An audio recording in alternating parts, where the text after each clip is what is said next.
Kalau Indonesia ini yang banyak dicari itu karena kita mempunyai banyak buku yang mengandung nilai Islami. Fungsi literature itu penting. Kenapa penerbit luar itu lebih suka dengan literature? Karena mereka nggak usah lagi seleksi. Penulis Indonesia itu banyak sekali. Dia harus aktif di sosial media. Saya nawarin, ini buku bagus pengarangnya.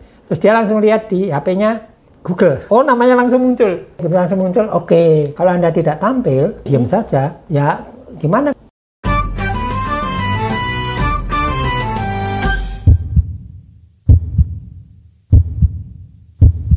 Hai sore-sore, bertemu lagi dengan saya Anastasia di Lentera Talk. Kali ini tamu saya sangat istimewa. Kenapa? Karena beliau sudah lama sekali ada di dunia atau di industri perbukuan atau literasi gitu ya. Dan kayaknya udah hampir setengah abad, Bow. Siapa dia? Silakan Pak Nung. Nah, jadi Pak Nung boleh perkenalkan diri juga, mungkin banyak teman-teman sore-sore atau teman-teman Lentera yang belum tahu gitu kan ya. Dan kan Pak Nung udah dari tahun 81 ya gitu. Kenapa akhirnya terjebur ke dunia literasi dan apa yang membuat Pak Nung tertarik? Oh baik, jadi nama saya Thomas Nung Atasana. Sebenarnya itu Atasono harusnya ya karena Jawa. Kemudian panggilan saya Nung. Nah, saya ini memang sejak kecil tuh hobinya membaca. Kebetulan ayah saya itu kepala sekolah SD ya. Di rumah dan di sekolah itu kan banyak buku gitu loh. Jadi buku itu sudah saya lihat dari kecil. Kemudian sebelum masuk sekolah masih TK waktu itu saya udah diajarin baca. Jadi ya itulah dunia saya itu dunia baca gitu loh. Dunia literasi. Nah, dunia literasi. Kemudian akhirnya yaitu saya masuk ke dunia itu profesi yang sebenarnya hobi. Jadi saya ya senang-senang aja karena saya sungguh menikmati. Udah hobi dibayar lagi. Betul. Hobi dibayar.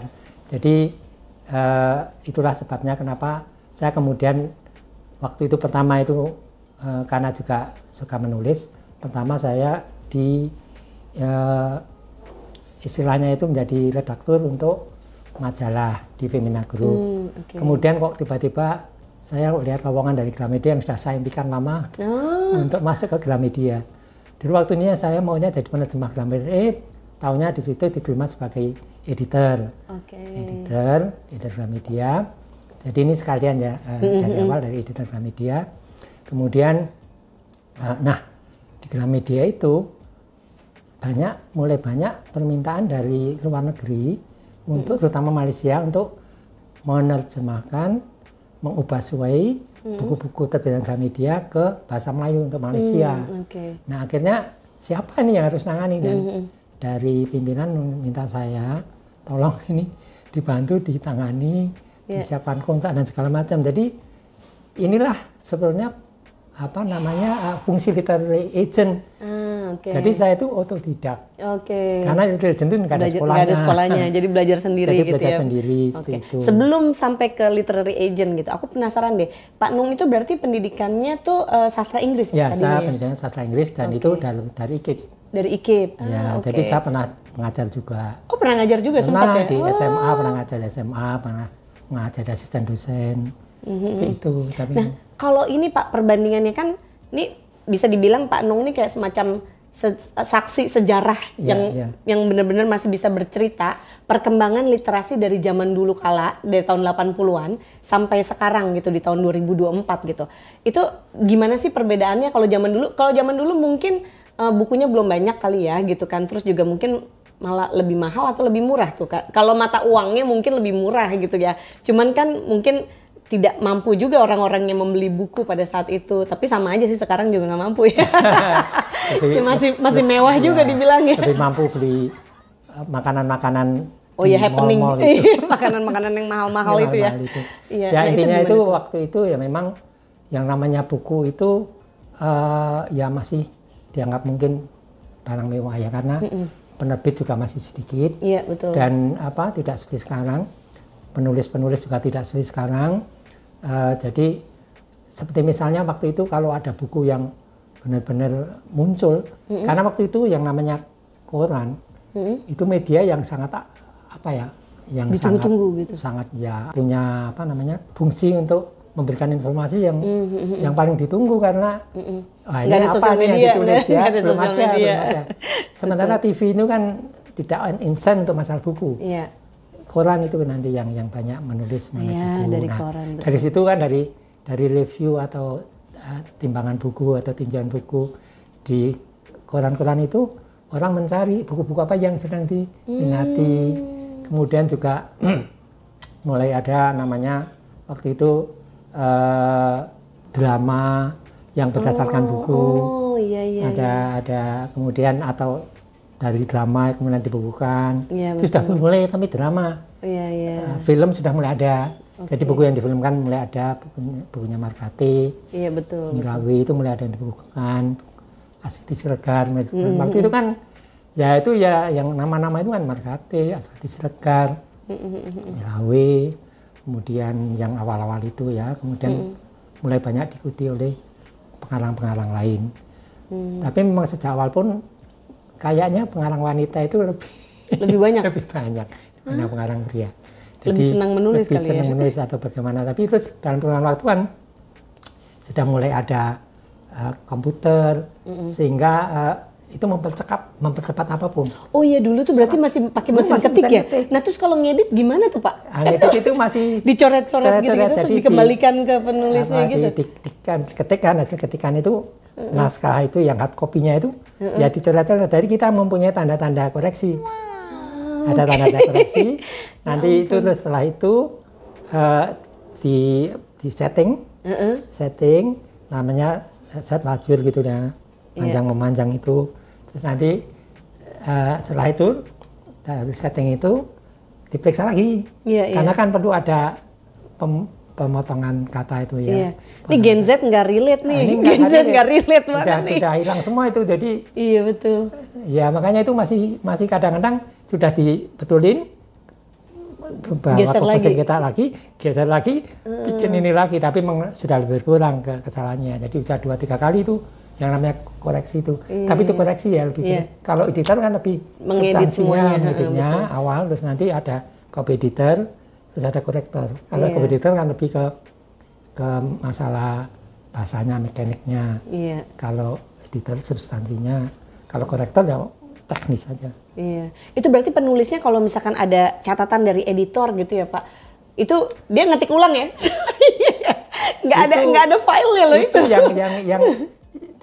Itu kalau sudah diterima oleh redaksi dianggap ini nanti yang mengedit editornya bukan. Oh bukan, nggak dibalikin ke penulisnya? Kalau penulis itu kan sudah sejak awal sudah sangat pernah dari pemimpin redaksi.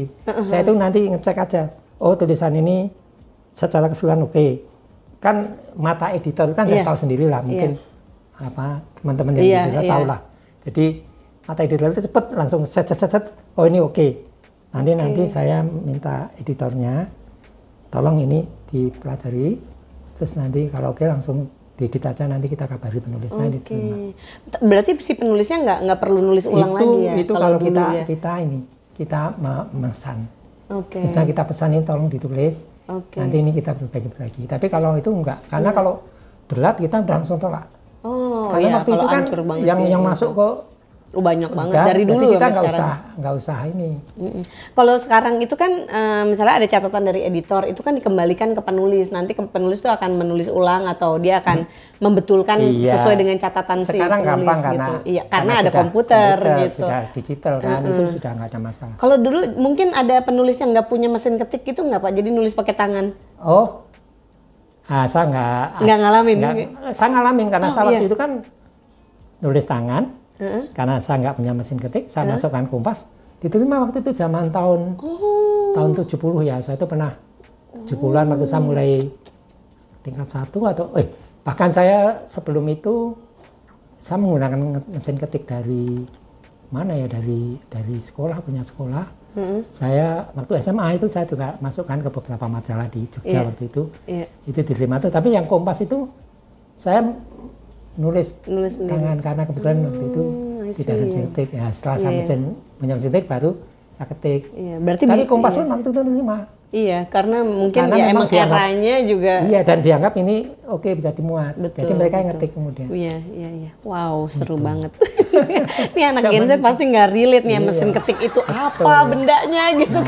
Itu saya masih pakai juga sih, sempat pakai mesin ketik gitu kan pada zaman dulu. Karena pas Pak Nung udah mulai kerja saya baru lahir, ketahuan umur ya gitu. Jadi nah gitu. Nah terus nih Pak Nung ini kan juga banyak berkecimpung di dunia apa tuh namanya alih wahana ya gitu kan untuk literary agent gitu. Dan mungkin bisa dibilang pertama nih satu-satunya di Indonesia ya yang membuat literary agent gitu ya Pak Nung. Lain. Jadi saya divisinya gitu maksudnya divisi gini, internasional. Kalau fungsinya itu ya pertama kali barangkali ya, tapi itu fungsinya. Betul. Kita belum menyatakan sebagai literary. Iya, belum menyatakan. Betul. Tapi udah mulai kayak nih gimana caranya buku-buku di Indonesia dijual keluar melalui Gramedia pada saat itu ya. Jadi fungsi sudah saya lakukan melalui Gramedia. Kemudian saya kan terakhir di Gramedia sebelum itu kan memang mendirikan yang namanya Gramedia International Marketing, itu menjual hak cipta buku-buku Gramedia, dan Gramedia beberapa penerbit kan itu ke luar negeri. Kemudian itu bisa sampai 1000-an judul lebih. Setiap apa? Per tahun? Selama total selama 3 tahun atau selama 3 tahun. Wah, banyak itu. Terutama ke Malaysia, ada yang ke Italia, ada yang ke mana? Waktu itu yang ke Italia itu bukunya Eka Kurniawan. Kemudian ke Jepang juga ada. Kemudian juga itu, makanya setelah itu saya kemudian pensiun. Waktu pensiun itu saya diundang oleh IKAPI, Ikatan Penerbit Buku Indonesia, lah, IKAPI, untuk mendirikan yang namanya literary agent atau literary agency, karena ini kantor ya, office-nya. Nah disitulah mulai mendirikan literary agent yang pertama yang menjual hak cipta ke luar negeri. Sebelum itu ada, tapi nanti mungkin akan saya sampaikan belakangan ya, karena ada pertanyaan nanti yang berapa banyak sih yang ada sekarang ini? Saya ada datanya. Ada datanya ya. Oke, berarti udah mulai banyak ya gitu. Kalau dulu tuh memang baru satu-satunya. Baik. Baru ya. Kalau tantangannya untuk menjadi seorang literary agent gitu kan, Pak Nungnya kan berarti agentnya kan ya gitu. Itu tantangannya kayak gimana sih Pak? Gitu? Kalau saat ini dari dulu sampai sekarang gitu, mungkin ada perbedaannya atau ada tantangan yang udah pasti sama nih, gini-gini juga nih dari dulu sampai sekarang. Tantangannya gitu. itu ya memang bagaimana kita memang benar-benar terus-menerus melakukan kontak dengan para penerbit yang menjadi prospek kita, kemudian kalau bisa menjadi teman mereka itu, kemudian juga persaingan yang luar biasa karena banyak Pak literary agent luar itu yang mau masuk Indonesia. Mereka banyak sekali jualan ke Indonesia ini. Iya. Jadi terus kita harus bisa mengimbangkan juga ya. Jadi kita harus jeli untuk memilih kira-kira mereka tuh minat pada buku Indonesia macam apa. Makanya ketahuan ya, buku anak itu yang diminati. Itu. Saya juga mau nanya, itu pertanyaan saya selanjutnya. Terus, buku apa? Buku anak. Novel, terutama novel yang sastra. Novel sastra. Terus buku yang khas Indonesia. Buku khas Indonesia itu yang kayak gimana itu? Waktu itu yang diminati itu, waktu itu ya, hijab ya. Oh, buku hijab? Waktu di Malaysia waktu itu. Tapi ya sekarang sudah beda ya, sekarang sudah semuanya lewat YouTube, orang lewat macam-macam. Dulu itu buku masak dari Gramedia diminati. Oh iya, karena dulu ada Bu Siska. Bu Siska. Betul. Buku masak, buku hijab, bahkan buku komputer. Karena ada Alex dulu yang membuat buku. Oh iya, betul. Itu diminati di Malaysia. Jadi mereka itu Malaysia itu benar-benar belajar banyak dari Indonesia, copy paste ya. Ya kemudian mereka kemudian belajar juga. Jadi setelah banyak buku masak masuk ke Malaysia sendiri membuat. Mereka menggunakan chef mereka untuk pokoknya copy paste lah. Iya, betul. Jadi ya tapi dari dulu ya Malaysia ya. Sekarang mereka sudah jalan juga dan mereka pun sudah maju lah. Iya, sekarang lebih bagus sih. Mungkin bisa lebih maju. Ya, mereka lebih ada, makanya mungkin dari dana mungkin pemerintah Malaysia itu lebih ada ngasih dana untuk di situ ya. Oke. Kalau untuk buku novel-novel itu sendiri nih yang zaman sekarang yang dicari itu yang kayak gimana sih yang dicari dari luar negeri buku di Indonesia? Mereka juga ini kan masalahnya ini bagaimana kita itu mencoba memasarkan. Itu selalu misalnya saya sebagai lead agent itu mencari buku-buku yang sejak awal sudah diminati sendiri di Indonesia. Jadi karena itu juga pertanyaan mereka, ini di Indonesia bagaimana? Oh, jadi emang yang harus udah laku dulu di Indonesia baru? Itu yang lebih mereka cari gitu loh. Karena gitu. Mereka ingin tahu pasarnya gimana kalau di tempatmu aja nggak jalan. Apalagi di tempat orang. Betul. Gitu. Jadi itu juga bagaimana saya untuk menseleksi itu. Sebagai lead agent juga dilihat di situ. Nah itu berarti teman-teman penulis mungkin ini salah satu tips juga ya gitu. Jadi kalian harus mampu mempromosikan buku kalian dulu di Indonesia dulu, baru kemudian bisa nih bukunya dilempar keluar gitu. Karena market di dalam negerinya harus bagus dulu baru bisa keluar. Maksudnya itu lebih mudah. Ya akan lebih mudah karena ada bargaining positionnya ya, ada bargaining powernya di situ. Ada histori, ada riwayatnya.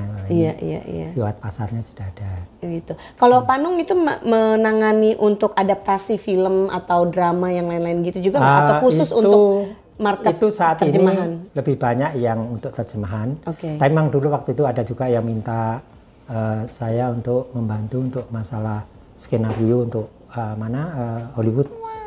Jadi, pernah ada yang minta. Tapi maksudnya saya sebagai izinnya. Jadi ada penerbit Indonesia itu katanya bukunya diminati untuk dijadikan skenario untuk film di Hollywood. Walaupun waktu itu saya lebih menyiapkan legalitasnya, aspek bisnisnya, kerjasama dengan pihak Amerika. Itu saya pernah nanganin itu. Itu yang tapi memang saya tidak pun tahu lagi kabarnya apakah buku itu akhirnya jadi dibeli atau tidak. Untuk difilmkan. Tapi memang sekarang ini trennya itu memang literary agent and film atau literary and film agency. Jadi film itu biasanya udah masuk dari situ karena udah mulai banyak yang from book to screen ya, itu kan sudah mulai banyak. Tadi kan Pak Nung sempat mention nih gitu bahwa Bapak punya datanya berapa banyak literary agent di Indonesia gitu saat ini. Nah, pengen tahu dong, bocorin Pak gimana? Ya maksudnya untuk suatu langkah yang tidak gampang jadi literary agent itu tidak gampang. Maksudnya tidak gampangnya itu memerlukan passion yang kuat dan kadang-kadang perlu networking karena kalau nggak ada networking pasti itu pasti ini langkah yang tidak mudah. Jadi network itu. Jadi saat ini walaupun tidak cepat, tapi saya catat ada 8 literary agent. Ada 8? Cuman 8 Pak seluruh Indonesia? Ada 8. Karena tidak yang banyak itu melihat dari penerbit, bukan literary agent. Iya memang dari penerbit. Karena literary agent itu kan hanya menerima komisi. Betul. Kalau dari penerbit tapi mereka juga kadang rancu nggak sih Pak gitu, karena mereka kan menerbitkan tapi habis itu mereka juga nggak ngapa-ngapain juga gitu untuk menjualkan buku-bukunya gitu. Yang nunggu bola datang gitu loh, jadi bukan menjemput bola. Ya karena ada penerbit yang juga tahu ada literary agent. Iya. Nah saya sebutkan dulu ya yang boleh. Ya. Maksudnya supaya tahu Bapak. Iya. Mungkin orang nggak mengira itu. Itu literary agent ternyata. Jadi yang pertama itu memang yang namanya Maxima Creative Agency. Ini tahun 2004. Ini yang menjual hak cipta dari luar ke Indonesia. Ini yang kedua Borobudur Agency saya. Ini sebaliknya menjual hak cipta Indonesia ke luar negeri. Tapi kami juga membantu penerbit Indonesia yang mau mencari hak cipta dari luar. Kami bantu juga. Karena kami kan sekarang ini mewakili sekitar 25 penerbit Indonesia dan sekitar 15 pengarang sekitar itu. Kemudian juga ini yang kedua ya Borobudur. Yang ketiga itu Alda Trisda namanya. Alda Trisda. Alda Trisda itu sebenarnya dia orang Indonesia, literary agent, tapi dia tinggal di Belgium, di Belgia karena suaminya orang sana dan kemudian dia itu mewakili penerbit Eropa untuk penjualan di Indonesia. Terus kemudian yang keempat itu di Bandung tempatnya, namanya Sapasar. Itu kan ya bahasa Sunda itu Sapasar Literary Agency. Sapasar, satu pasar, iya. Ya, Sapasar. Itu ada juga di Bandung satu. Terus yang kelima itu berdiri tahun 2019 itu namanya Literasia Kreativa. Ini dia menangani baik menjual hak cipta ke luar maupun ke dalam. Jadi dua-duanya. Ya sebenarnya kalau berlisensi juga. Kemudian yang itu tapi memang boleh kan ya Pak ya? Nggak boleh dua-duanya, boleh satu jalan ada aja. Masalah. Ya. Kan ini tergantung permintaan. Iya betul. Terus kemudian ke-6 itu Indonesia Writers Incorporated. Itu dia menangani apa ya istilahnya itu selain literary agent dia juga writers management menangani. Ya. Itu tadi ke-6 ya. Yang ke-7 Lentera Literary Agency. Lentera Literary Agency. Ini karena masih junior banget ya, paling anak bontot gitu. Masih ada yang bontot. Iya. Satu namanya. Iya, masih ada lagi. Water Lily Literary. Ini yang Gramedia. Oh, yang Gramedia. Tapi dia lebih mencari buku anak-anak dari luar ke luar. Oh, dari luar ke dalam Indonesia. Iya. Kalau Lentera itu fokusnya sih kita maunya dari dalam keluar. Ya. Supaya bisa menjual karya-karya anak bangsa lah ceritanya gitu. Dan ini karena masih pinyik, makanya kami belajar dari yang senior di sini. Gitu. Ya memang harus dari awal toh. Iya betul. Harus dirintis dari awal, tapi sudah punya modal yaitu passion. Iya. Dan bahan konten. Ya, karena tanpa konten ya apa yang mau dijual? Nggak ada barang yang mau dijual apanya gitu. Jadi konten itu penting. Betul. Ya. Nah makanya teman-teman sore-sore teman-teman Lentera, ayo kirim naskah-naskah kalian. Jadi Lentera itu juga kita menjual gitu ya IP kalian gitu, intellectual property kalian. Jadi berbagai macam bentuk gitu ya. Jadi bisa lari ke film juga ya Pak ya tadi. Terus juga bisa ke mana tuh namanya terjemahan ke berbagai macam negara gitu. Dan ada kabar baik juga sih untuk Lentera tuh kemarin kami baru aja berapa bulan yang lalu lah ya gitu. Baru aja menandatangani kontrak dengan salah satu PH yang memang bagus lah PH-nya udah banyak dapat penghargaan nasional maupun internasional untuk memfilmkan salah satu buku dari Lentera gitu. Selamat. Selamat ini gitu. Perlu di perlu diselebrasi. Ini satu milestone kecil lah ya buat apalagi buat Lentera yang umurnya baru hampir 2 tahun gitu. Ini pencapaian yang bagus karena kalau sudah masuk ke film itu sudah capaian itu. Iya, betul. Nah, saya mau tanya lagi nih Pak gitu. Kalau untuk si penulis-penulis ini selain mereka bukunya harus laku di dalam negeri gitu kan ya. Apa sih modal utama mereka supaya bukunya tuh juga dilirik oleh penerbit dari luar negeri? Ya memang paling baik melalui literary agent ya. Iya. Karena tapi kan kalau literary-nya agent jago juga tapi bukunya nggak jago gimana? Memang itu ya intinya begini. Kan itu kan salah satu yang dilakukan literary agent itu adalah mengkurasi. Iya betul. Harus kita kurasi. Jadi ini oke nggak kira-kira? Kita harus jeli melihat potensi pengarang dan kita juga tahu data pasarnya di Indonesia. Kemudian apakah ini bisa dijual? Karena kita itu lama-lama itu paham kira-kira yang akan diterima di luar negeri itu kayak apa. Iya. Ada hal yang khas Indonesia itu perlu kadang-kadang. Karena mereka melihat apa yang enggak khas kalau apa yang berbeda dari yang mereka sana, punya. itu yang perlu mereka cari. Kemudian juga tapi juga aspek universalitas yang universal itu juga penting. Itu juga penting. Kalau Indonesia ini kebetulan yang banyak dicari itu karena kita mempunyai banyak buku yang mengandung nilai Islami. Nah ini banyak bisa dijual di Timur Tengah, Turki dan segala macam itu, di Malaysia itu. Pokoknya yang khas itu bisa diterima di banyak negara Islam itu salah satu yang. Terus untuk buku anak Indonesia ini sebenarnya mempunyai ilustrator yang handal. Iya betul. Yang berkelas. Betul, bagus banget ilustrasi Indonesia. Jadi banyak pembelian hak cipta buku anak Indonesia keluar itu karena mereka langsung melihat ilustrasinya Itu jadi mereka lihat pertama kali justru ilustrasinya. Setelah itu baru mereka lihat tulisannya.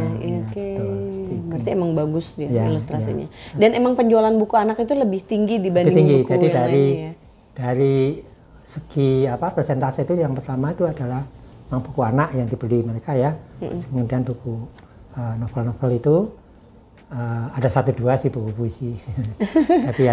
Tapi kalau buku puisi kalau diterjemahin tuh relate nggak sih Pak? Kan kadang-kadang kalau di Indonesia kan masih bermain rima, bermain apa gitu kan. Tetap sementara kalau diterjemahin masih bisa.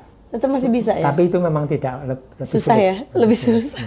Makanya ada 1-2 aja yang bisa terbit di luar. Oke. Seperti itu. Oke. Nah kalau misalkan nih Pak Nung sekarang melihat gitu ya ekosistem penerbitan di Indonesia gitu, terus juga melihat potensi buku-buku yang ada di Indonesia, gini semuanya ada apa ya kayak semacam saran atau bayangan utopianya Pak Nung gitu. Nih harusnya seperti ini, harusnya begitu, harusnya bagaimana gitu ya. Yang pertama untuk meningkatkan literasi di Indonesia itu sendiri, dan yang kedua adalah untuk membawa sastra Indonesia atau literasi Indonesia ke mancanegara gitu. Dikenal lah, lebih dikenal di luar negeri gitu. Ada nggak sih ide-ide atau kritik-kritik gitu? Sebenarnya saat ini bahan itu sudah banyak. Iya. Tapi masalahnya kalau kita mau jualan ke luar negeri itu harus ada edisi bahasa Inggrisnya. Iya. Tuh, jadi sebenarnya kan masalahnya ini kan jumlah literary agent-nya kan sedikit ya, cuma 8 itu tadi. 8. Sementara 1 tahun itu terbitan itu kalau menurut ISBN itu ada 100-an judul loh. 100? 1 bulan? Enggak lah. 100.000. Iya, 100.000. 100.000 judul kan. Itu ini banyak. Kan banyak gitu loh. Jadi karena setahun 100 ribuan itu tentu cukup banyak, dan soalnya penulis Indonesia itu banyak. Tapi memang bagaimana ini kalau ke Malaysia bisa lah dengan bahasa Indonesia tapi kan kadang-kadang sekarang ini ada yang namanya yang diperlukan itu yang namanya translation grant.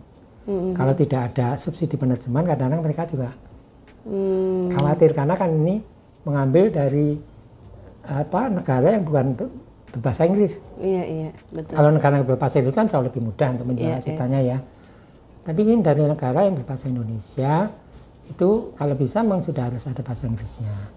Soalnya begini, kalau misalnya mau menjual keluar itu kan paling tidak punya sinopsis yang dalam bahasa Inggris. Betul. Kemudian punya bab 1 paling tidak dalam bahasa Inggris. Syukur-syukur 1 buku sudah dalam bahasa Inggris. Betul. Dan ini harus dicek sama native speaker. Iya, betul. Tanpa itu nanti masalah. Aneh bahasa Inggris. Karena kalau begitu mereka lihat sekilas bahasa Inggrisnya sudah nggak benar, mereka udah nggak akan lirik. Gitu. Males ya. Jadi itu harus. Nah ini kenapa waktu saya pertama kali sebagai pengelola Balur Regency itu tahun 2013 kan itu ke Frankfurt, itu saya langsung bisa menjual bukunya Mbak Laksmi Pamuntjak karena dia mempunyai 2 versi yang Amba itu ya, itu 2 versi dia bahasa Indonesia dan bahasa Inggris. Bahasa Inggris dia yang Mbak Laksmi mah bahasa Inggrisnya juga natif dia mah. Natif dia, jadi itu yang saya tawarkan. Betul. Dalam 2 minggu langsung disetujui. Itu cepat sekali itu 2 minggu itu. Terus kemudian itu deal pertama berlisensi yang nilainya tinggi. Kemudian juga Mbak Laksmi sendiri, edisi bahasa Jermannya itu memperoleh award. Iya betul. Sebagai itu waktu tahun 2016 itu award sebagai buku non Jerman yang dianggap paling baik. Itu. Kalau dari historinya semua, dari sejarah yang buku-buku yang pernah Pak Nung jual gitu ya ke luar negeri gitu, buku mana yang paling berkesan menurut Pak Nung? Ya waktu itu berkesan apa karena yang Mbak Laksmi ini? Mbak Laksmi itu pasti berkesan. Terus tapi sebelum itu tahun 1986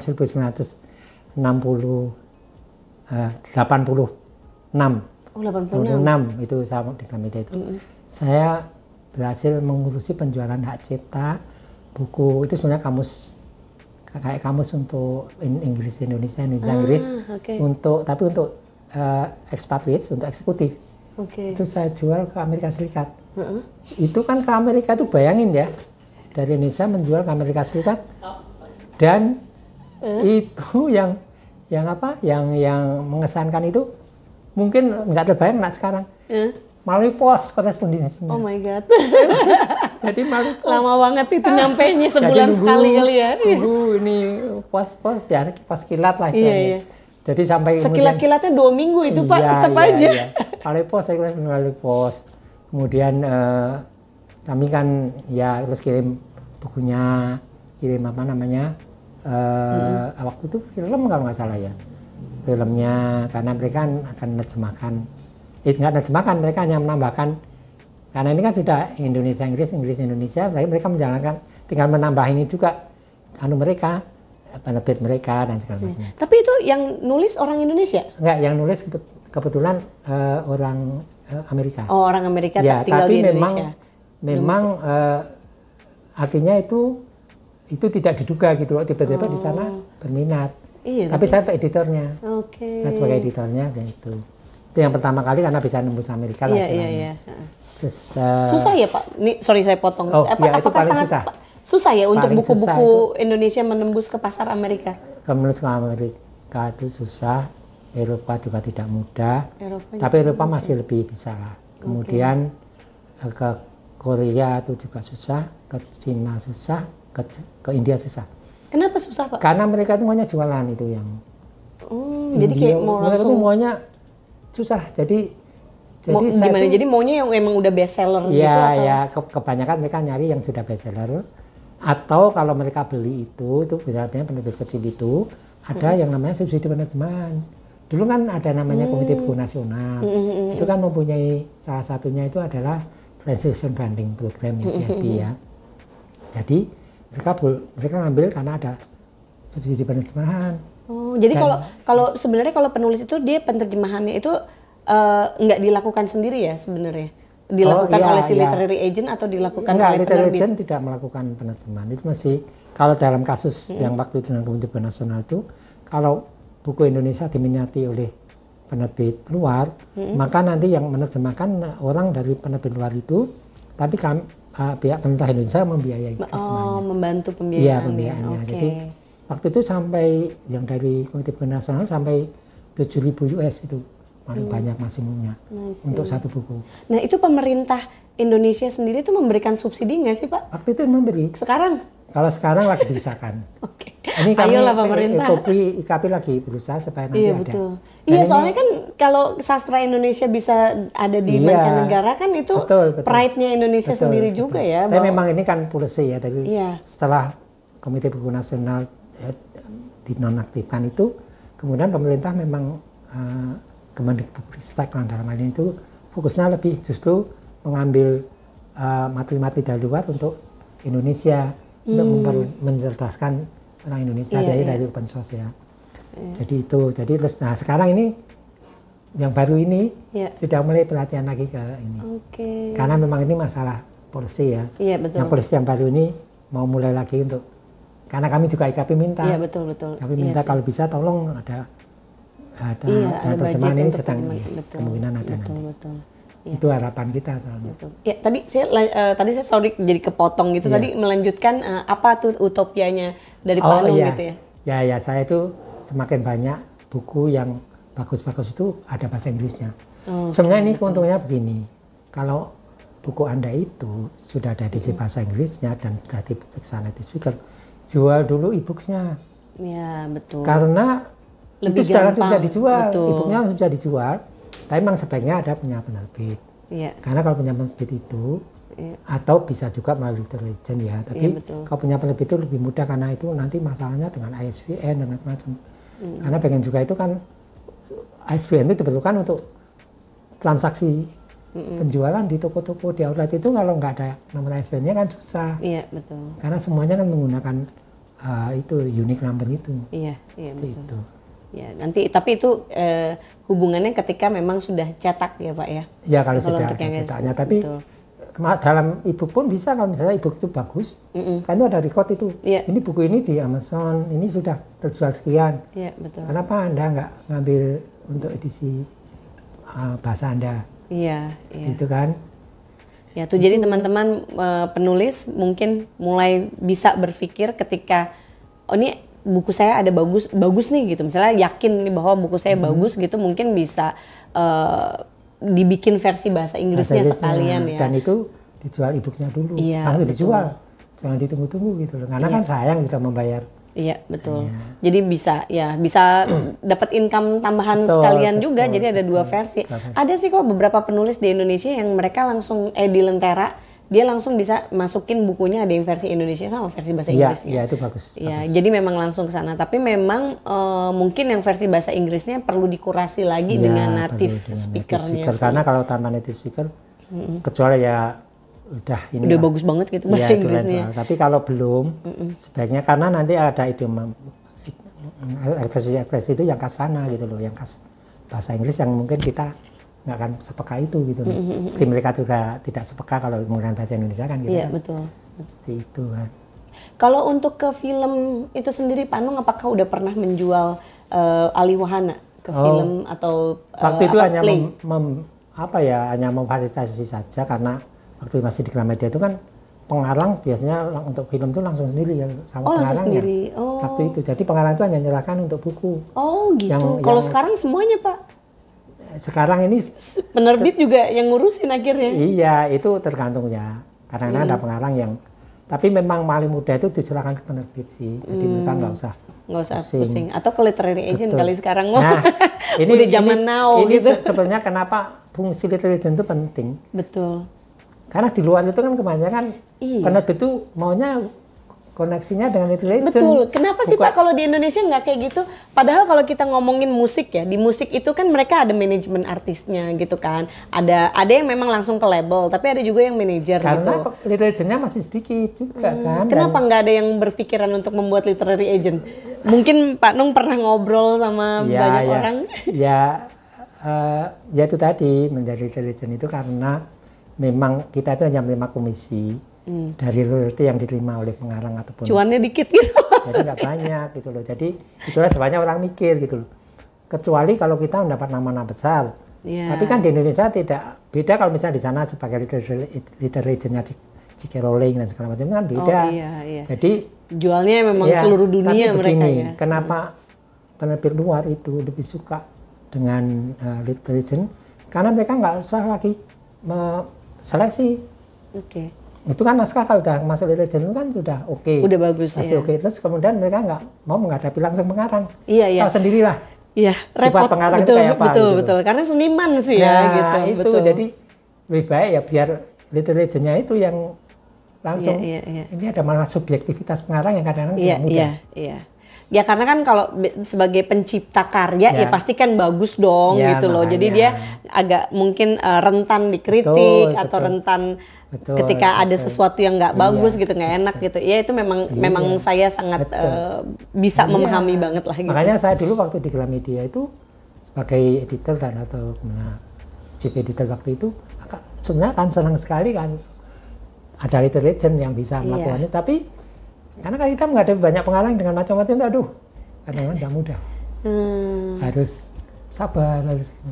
Betul. Karena kan ada pengarang yang menganggap dia itu sudah segalanya, dia nggak mau di UT dan segala macam. Oh gitu. Ada tuh 1-2 seperti itu. Oke. Ya gak itu mudah. Cerita di balik layar lah. Oke. Nah kalau misalkan negara mana menurut Pak Nung yang tadi memang udah sempat disebut sih ya gitu, tapi yang paling sulit untuk ditembus, tapi Pak Nung berhasil menembus. Apakah yang Amerika tadi itu atau ada yang lain? Yang Amerika, tapi ada juga yang di ghosting itu. Di ghosting. Jadi sudah. Dia tahu loh istilah-istilah anak zaman now loh, ghosting di juga. Dia jadi di PHP kan itu. Iya. sudah ini apa namanya sudah. Istilahnya dibeli ya ceritanya, mereka akan bayar ininya. Udah bayar juga? Udah bayar, tapi si penerbit ini kemudian jadi sukarelawan ke mana itu Ukraina. Oh loh? Ukraina. Jadi di waktu itu kan awal perang. Itu dia milih jadi sukarelawan ke sana. Terus jadi ditinggal itu. Udah nggak jadi apa-apa gitu bukunya, nggak jadi diterbitin. Nggak jadi. Lucu. Ini teman kita juga ini. Oh gitu. Kasihannya. Jadi di ghosting. Di apa negara mana nih untuk Amerika? Amerika. Terus yang pernah di ghosting juga Syria. Oh Syria. Tapi Syria itu jadi sudah ada kontrak, tapi kemudian penerbitnya itu nggak tahu kenapa, mungkin terus dia sendiri terus ke Uni Emirat Arab, terus dia itu jadi nggak jadi terbit. Kemudian padahal itu buku bagus juga. Kemudian ke India juga pernah seperti itu, tapi memang menembus Eropa itu nggak mudah. Saya udah menembus Inggris. Itu juga nggak mudah, tapi ada beberapa yang ke Inggris. Oh ya, bukunya Mbak Reda ya, yang Nawila. Terus ada penerbitnya bukunya kebetulan orang profesor dari Australia yang saya wakili, itu terbit di Inggris. Kemudian juga buku anak dari Indonesia terbit ke Inggris. Kemudian ke Jerman tuh selain dari Amba, bukunya juga Mbak Ratih juga. Terus itu Jerman juga itu bukunya Mbak Ratih, yang Gadis Kretek ya, juga. pertama kali ke Jerman itu. Kemudian ke Inggris. Yang ke Inggris itu melalui Gramedia sendiri, tapi memang itu yang kedua. Terus yang ketiga saya ke Mesir, bahasa Arab. Jadi bukunya Mbak Ratih itu ke Jerman maupun ke Mesir, bahasa Arab itu saya yang jual. Tapi kalau yang ke Inggris dari Gramedia yang jual. Terus setelah itu kan ke beberapa negara ASEAN itu langsung dari Gramedia. Sih. Kemudian Australia itu juga tidak gampang, tapi itu masalahnya Australia itu nggak jadi terbit karena sudah nggak dapat dana ya, manajemen, terus nggak jadi. Kemudian Jepang itu juga dapat, Jepang nggak mudah tapi saya dapat juga menjual ke sana. Yang Korea saya belum berhasil. Korea belum hasil. Kenapa sih Korea itu susah, Pak? Karena Korea itu sudah kuat banget, mereka banyak ke sini. Kan sekarang ini justru malah mereka buang ke sini. Indonesia itu kan banyak sekali mengambil dari sana, karena K-pop dan K-dramanya itu. Sama yang sekarang sedang tren itu kan mental health. Mental health. Kesehatan mental itu. Oh, mental health itu kan banyak dicari sekarang. Kalau orang sana, saya waktu itu ketemu sama pesaka namanya Australia, dia bilang, kan kita bila mereka tanya yang sedang booming apa ya, di Indonesia itu mental health. Tapi kalau mereka bilang itu wellness, itu dia. Ya wellness apa. Itu yang dicari di Indonesia. Itu peneliti itu udah minta tolong saya untuk tolong carikan buku Korea yang seperti itu, yang ya selain dramanya tapi juga yang terkait dengan itu kan. Yang non fiksi justru. Oh, yang non fiksi ya. Non fiksi kan. Iya betul. Sama self improvement juga nggak sih? Self improvement. Itu sama bisnis juga ya. Karena kan kayak kemarin tuh sejak yang pandemi kan kayak yang langsung laku banget tuh, yang psychology of money, terus yang indoor gardening, macam-macam lah pokoknya yang bisa dilakukan di rumah. Iya betul. Oke, kalau ini Pak, karakter-karakter per negara itu sendiri atau per benua lah ya mungkin ya, kayak ada nggak sih secara garis besar itu yang memiliki apa ya, kayak kesukaannya gitu, kayak misalnya nih kalau Eropa tuh sukanya yang begini nih bukunya, atau mungkin per spesifik per negara, kayak misalnya Jerman tuh suka buku yang kayak begini-begini, Inggris tuh suka yang kayak gini-gini, terus Belgia suka yang begini-begini gitu. Itu ada nggak karakteristik tertentu gitu? Itu dari ini saja. Jadi kalau Eropa itu yang dicari itu ilustrasi, itu yang imajinatif yang. Makanya yang saya bisa jual ke Inggris itu yang buku anak.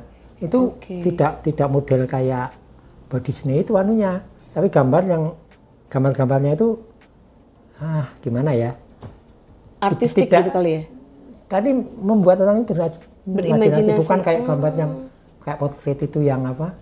Yang realistis itu enggak. Enggak realistis. Buku anak pun harus imajinatif gitu ya. Iya kan, ilustrasinya itu kan juga dari Eropa itu kan enggak.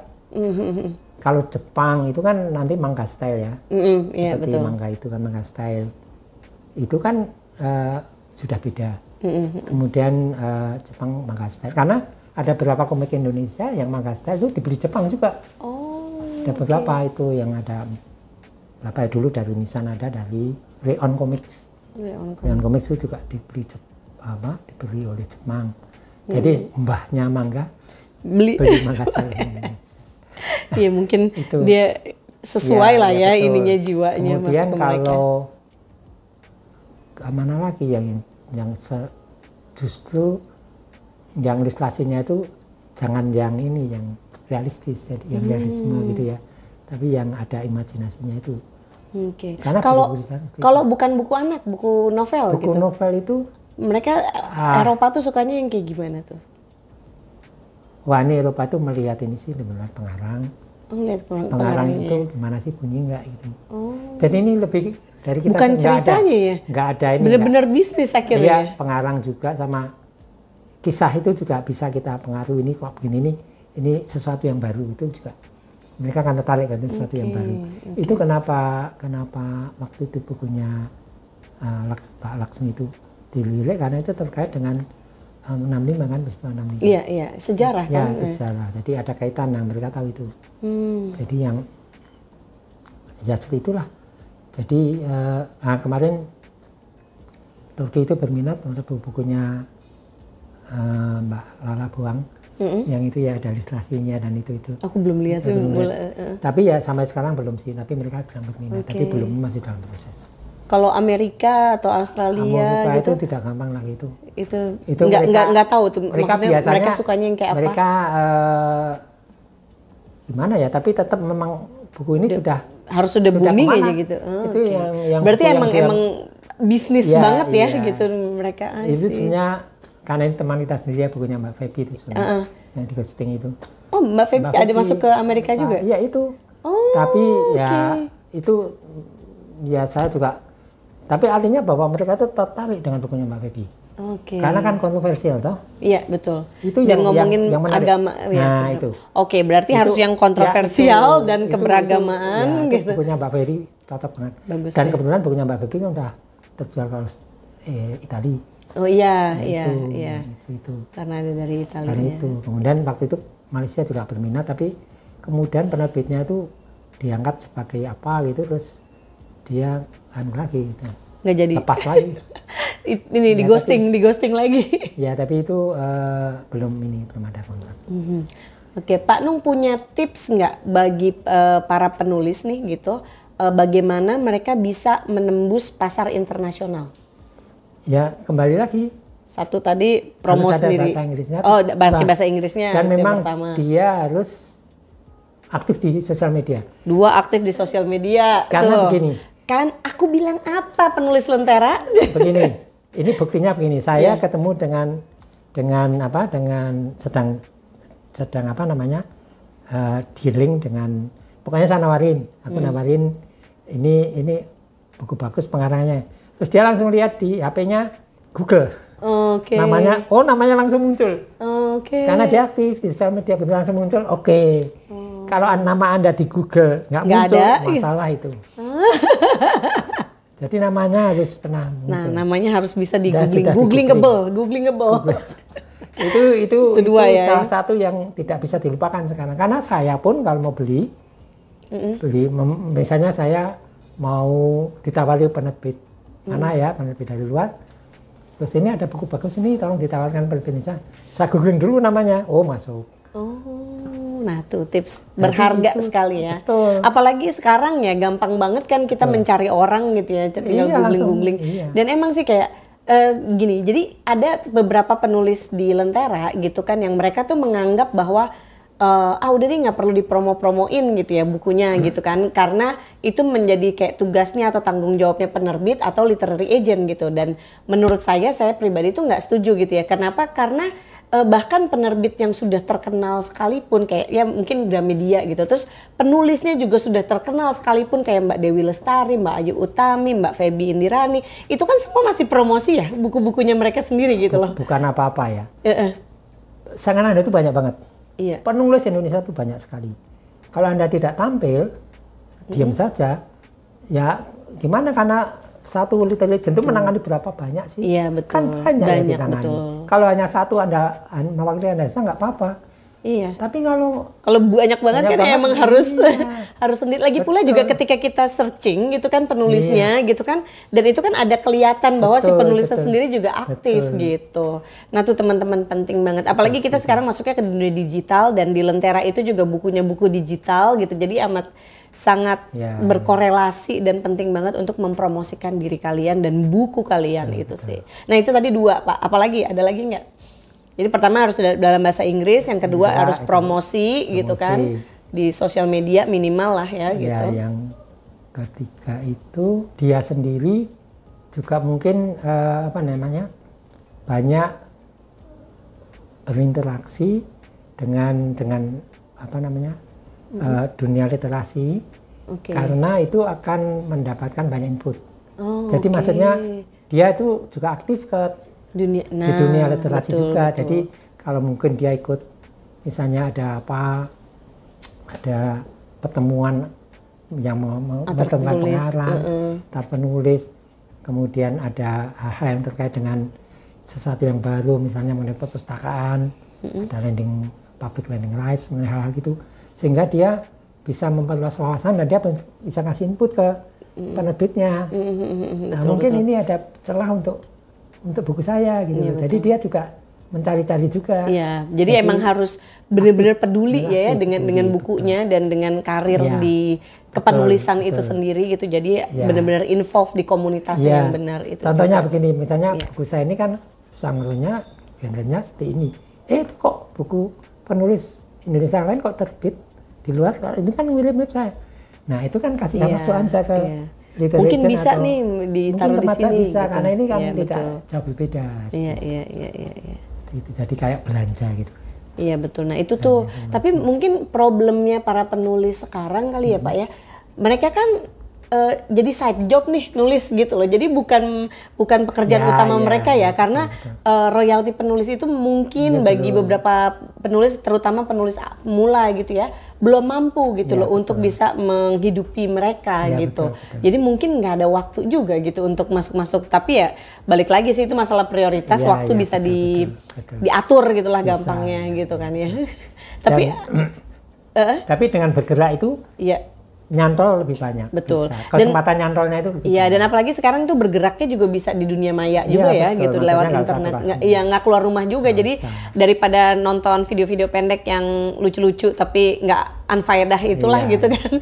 Mungkin bisa lebih fokus untuk mencari peluang gimana nih di buku-buku di industri perbukuan sekarang. Saya harus bisa nulis yang pokoknya seperti apa gitu. Aktif terlibat, kemudian juga aktif beredar, wajib beredar itu. Jadi nanti akan dilihat seperti itu gitu loh. Jadi baiklah. Mungkin 3 hal itu aja ya. 3 hal ini aja ya. Yang pokok lah. Terus ini ada pertanyaan $1 million question, $1 million question gitu. Ini kalau bukunya udah pernah diterbitkan di luar negeri gitu, itu biasanya rata-rata berapa sih Pak royalti yang didapatkan oleh si penulis gitu? Nah ini mungkin range aja ya, karena kan beda-beda ya gitu kan, dari berapa sampai berapa gitu. Maksudnya nilai apanya? Nilai royaltinya buat penulisnya gitu. Jadi kan memang semuanya tergantung penjualan gitu kan. Cuman ini ada gambaran nggak sih kalau di Indonesia kan mungkin sekali cetak 1.000. Nah kita udah bisa mengkalkulasi tuh gitu. Dapatnya sekian nih karena royalti sekian gitu. Nah kalau di luar tuh gimana? Itu misalnya yang ke Jerman itu bukunya itu Mbak Laksmi itu kan dicetak sampai 10.000. Waduh. Itu luar biasa itu untuk terus bayarannya euro lagi. Iya euro. Ya sudah kebayang lah ya. Udah kebayang. Terus kemudian ya itu. Tapi dia royaltinya masih tetap kayak di Indonesia nggak? Indonesia kan rata-rata di 10% gitu.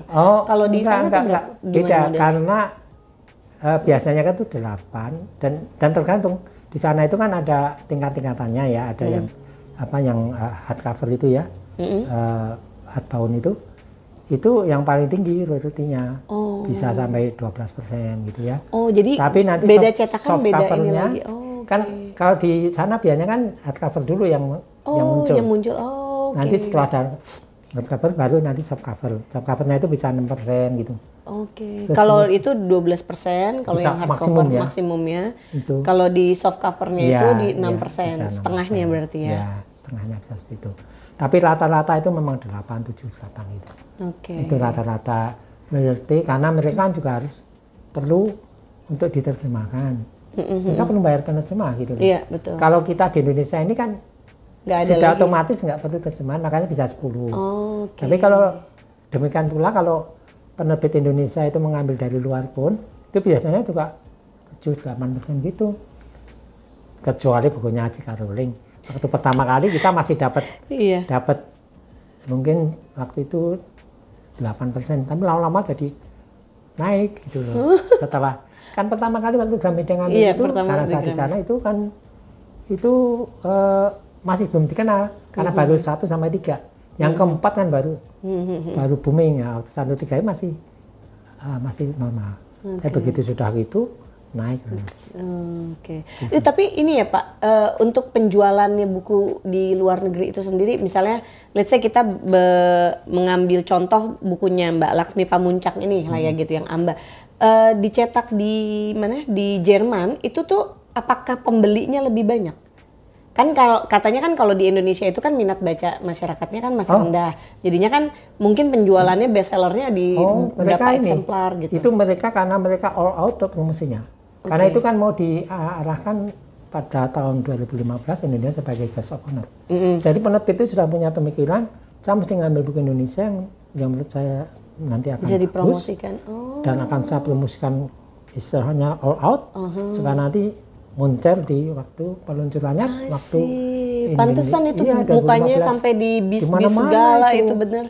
Itu seperti itu, makanya mereka berani minta itu sekian itu dan itu tentu saja ya itu sudah mereka perhitungkan lah. Oke. Jadi dari 10.000 itu ya 10.000 eksemplar itu apakah ada cetakan kedua, ketiga dan lain sebagainya? Kayaknya itu terakhir sudah ya selesai ya, memang saya belum dapat kabar untuk cetakan berikutnya karena itu pun sebenarnya sudah cukup banyak dan mereka tidak repot-repot. Iya betul. Pokoknya hanya sekali dari 10.000 itu, saya sangat kembali modal lah.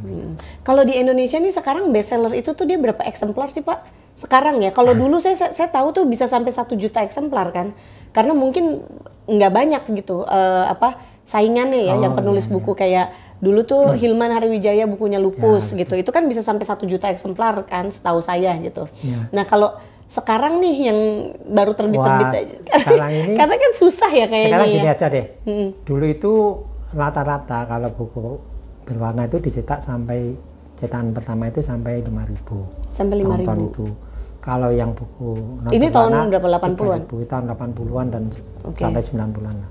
Pokoknya sebelum digital itu merambah itu. Dan sebelum Rismon sebelum 98 ya. Itu tapi setelah Krisman itu lebih hati-hati ya, jadi mulai buku cetak warna itu 3.000 aja. Terus nanti untuk yang novel apa itu bisa 2.000 atau 3.000 juga tergantung penulisnya. Jadi nanti akhirnya mereka mengandalkan cetak ulangnya aja kalau mau betul, kalau emang udah bagus baru cetak ulang gitu. Karena itu jauh lebih ekonomis karena mereka kan memerlukan gudang. Dan sampai gudangnya penuh karena nyetak terlalu banyak dan risikonya tinggi. Karena sekarang ini yang namanya toko buku itu kan semuanya kan dititipkan, konsinyasi. Kalau dulu itu masih Gramedia itu dulu itu masih menerima kredit. Kredit itu ya sudah nanti akan dibayar semua itu. Jadi toko bukunya sudah memperhitungkan kemampuan mereka akan sekian dan ini pasti nanti akan habis, kalaupun sisa nanti sedikit. Nah sisa nanti kan dalam satu ketika kan mereka obral itu kan. Jadi, nah sekarang ini rata-rata penerbit itu paling berani itu ya 1.500, 2.000 ya itu sudah hebat. Sudah 1.000 kayaknya sih sekarang rata-rata setahu saya sih rata-rata 1.000. Bahkan ada yang 500. Kan sekarang penerbit itu biasanya nunggu pre-order dulu. Iya betul. Karena ada sosial media. Iya bisa PO. Lewat sosial media terus nanti sekian. Bapak tahu nggak buku Indonesia yang paling banyak dicetak itu bukunya siapa? Wah sekarang saya sudah nggak punya ini ya. Kalau dulu deh. Tapi kalau dulu itu kan buku Indonesia itu ya waktu itu memang Lupus itu ya banyak itu Lupus banyak. Itu sampai 70.000 sekali cetak. Sekali cetak 70.000 itu? 70.000. Pantesan bisa sampai 1 juta eksemplar. Itu cetakannya bisa sampai cetakan ke-6 ke berapa saya lihat itu. 70.000. Gila itu. Seingat saya 70.000. Kayak siapa yang angkatan saya nggak baca Lupus? Kayaknya nggak ada deh. Yang nggak suka baca aja kayak pasti mereka baca deh. Lagi pula karena bukunya itu kan tipis. Jadi itu yang membuat. Dan gampang gitu ya dicernanya. Itu kan ringan gitu kan. Terus buku apa lagi yang banyak itu ya. Beberapa buku masak itu juga banyak. Buku masak. Banyak buku itu kayak receh-receh tapi banyak. Ini ya potensial sekali. Dulu kan ada yang expander apa namanya? Jadi dia itu mengumpulkan posting dia di Instagram. Sandal gitu makanya. Sandal kitchen atau apa? Saya lupa itu juga bagus. Kemudian kalau non fiksi waktu itu bukunya Renat Kasali itu pernah cukup banyak bukunya Renat. Pernah saya jual ceritanya ke Malaysia juga. Terus bukunya Tung Desem Waringin. Oh, Tung Desem. Ya, itu juga banyak marketing revolution. Kalau buku-buku sastra? Buku sastra yang sedikit. Aduh, yang tapi bukannya bukunya Mbak Ayu Utami itu kan juga sampai banyak tuh cetakannya sampai sekarang ya? Ya, itu banyak. Itu KPG itu banyak. Cukup banyak itu bukunya Laila Quduri. Bukunya. Ya, maksudnya untuk Mbak Ayu Utami, Laila Quduri itu termasuk yang cukup banyak. Oke. Kalau di luar negeri atau secara internasional, buku mana yang cetakannya paling banyak? J.K. Rowling apakah? Atau ya, J.K. Rowling tinggi, kemudian atau ada yang melebihi J.K. Rowling berdasarkan data? Saya karena J.K. Rowling itu karena bukunya kan sampai 7 ya. Itu kan kumulatif jadinya kan ada seri, jadi banyak. Kemudian ya memang yang paling banyak ya Al-Quran, Injil. Iya benar. Buku itu emang buku ya, iya kitab-kitab itu emang nggak ada matinya sih itu. Itu yang paling banyak. Itu dapat royalti nggak sih Pak kalau kayak gitu?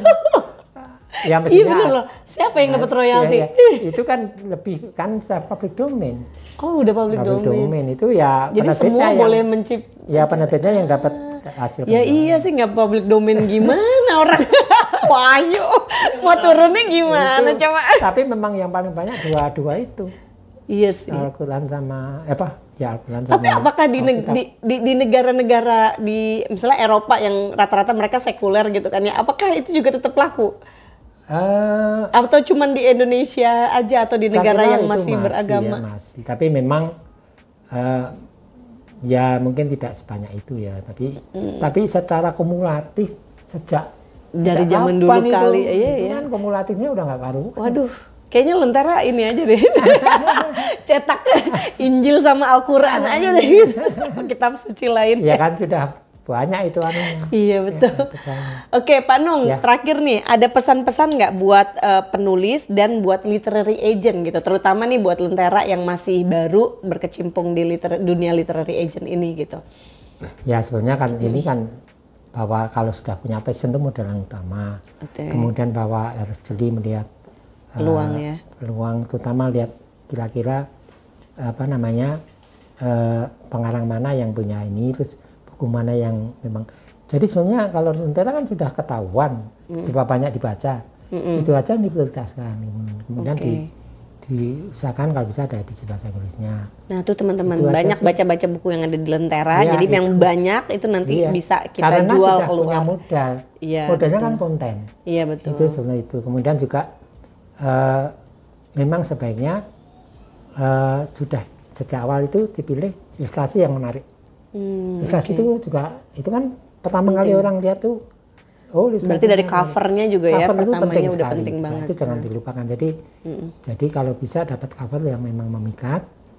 Jadi ini kerjasama loh antara Lentera sama penulisnya ya. Betul, iya.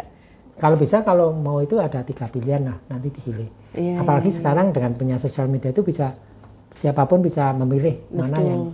Betul. Dan yang penting cover itu harus eye catching. Dan teks itu jangan sampai tenggelam. Karena kadang-kadang ini bagus tapi teksnya nggak baca. Ini judulnya yang mana gitu kan, nggak kelihatan betul. Jangan sampai teks sama judul sama nama pengarang itu tidak kelihatan. Itu juga.